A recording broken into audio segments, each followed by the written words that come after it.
Hello everyone, my name is Aditya Patenge. I am a CA finalist. In my November 22 attempt, I had got 104 in my group 2. In the next May 23 attempt, I got 243. Here are the last few strategy I followed in the last 1 month which may help you guys as well to score good marks. So let's begin the video. So I thought like January attempt is pretty close. So around 30 days left for your exams. So I thought I'll give a strategy video because many people were asking for it. So the first and foremost point is assess where you're standing. In my opinion, around 70 to 80% of your portions, if you have completed it right, it's sufficient. As they say in audit, get a reasonable assurance. You have a reasonable assurance on the 70 to 80%, get absolute assurance in the left 1 month.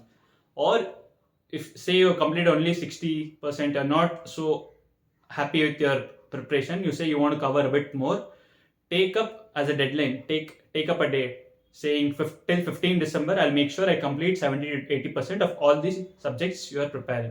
So plan accordingly and finish it off. Because if you guys take up a new topic now, the amount of time you invest in learning that, revising it, so that will take a lot of time. So I suggest 70%, 80% is good enough to pass.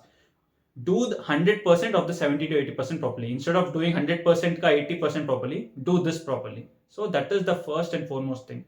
And now is the time where you will decide. Many people would have thought, okay, earlier they would have thought I'll give both the groups.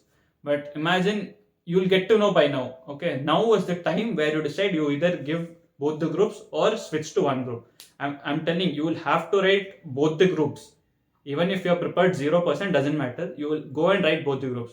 But your preparation will be for that group which you're prepared properly. Or else if you have done both groups properly, then definitely that's amazing. Go ahead for both the groups. The third point is you have to write in practice. You guys may say, hey Aditya, there's only like 1 month. How can I write in practice now? No, I'm not telling you to write the entire answer. I'm just telling you to write the keywords. Say you're writing or you're preparing for audit or law. Write only the keywords. And if you're practicing your advanced accounts or FM, SM, so write only the tricky adjustments. An adjustment and amalgamation or consolidation, which is like very tricky. You don't understand. Okay, right? Practice only those adjustments, but you have to write in practice because your mind and your hand connection should be there. I challenge you guys. When you're reading everything, right? You feel it. Oh, okay, I know everything. Take up one previous year ka question paper. Take up a difficult sum which you have already read.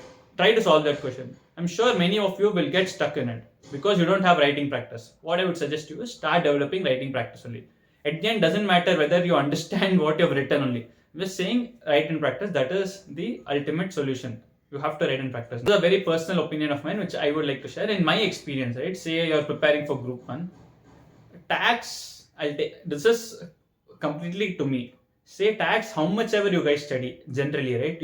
It's very difficult to score an exemption. Okay, you can score an exemption, but to score something more than the exemption is very difficult. And what I see is people out of their 100 hours are dedicating 50 hours to tax, in which you are bound to score not so good marks. So instead of that, plan smartly, right? Dedicate more hours to advanced accounts, because I'm sure if you dedicate the same time which you dedicate to tax to advanced accounts, I'm sure you'll get 65, 70 plus easily, which will reduce the burden on the other papers. So this is just a personal tip where I would suggest you to focus more on scoring subjects rather than subjects like tax and audit where it's actually difficult to score marks. It's not that you cannot score, it's just that it takes a lot of time. So, and ICI conducts 2 mock tests if you all are aware of it. So I'm sure one will already be over. The second one will be going on. Irrespective of how much you prepared, you guys are going and writing the mock test. Okay, promise that you will write the mock test, because I'll tell you, when you attend the mock test and you will get to know where you're standing, don't get scared. First of all, don't get scared. Come back and say, okay, this is what I've prepared. I have to prepare even more harder. So that will help you push even more harder in the last 1 month. So I would suggest you to write the mock test. So if you like the video, give it a like. So that's it, guys. I hope you all are doing well. I've seen a lot of you preparing really hard, and I'm really happy with all your preparation. You guys are going to do well. You guys are going to do great. All the best, guys. Jai Anjaneya.